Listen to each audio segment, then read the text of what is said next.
J'aimerais vous parler de la solidarité fiscale entre conjoints et les options possibles pour sortir de cette responsabilité en cas de séparation. Ce qu'il faut savoir, lorsqu'un couple se marie ou en tout cas conclut un PACS, il est soumis à une imposition commune. Cela signifie que leurs impôts sont calculés ensemble, ce qui peut être avantageux grâce au système de quotient familial. Mais attention, cette imposition a une contrepartie. Les conjoints sont solidaires pour le paiement des impôts. Autrement dit, si l'un ne peut pas payer, l'administration fiscale peut se retourner vers l'autre pour récupérer l'intégralité de la somme due, même après séparation.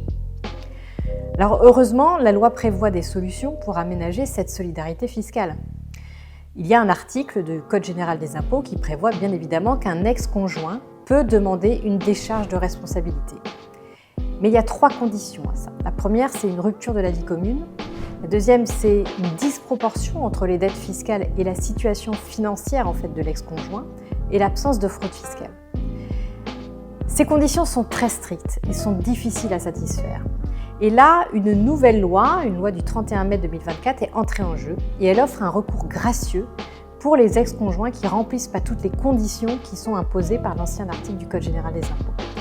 Ce recours est particulièrement intéressant pour protéger les victimes de violences conjugales et permet à ces ex-conjoints de bénéficier d'une demande de remise partielle ou totale de la dette, même s'ils ne sont pas dans une situation de gêne ou d'indigence.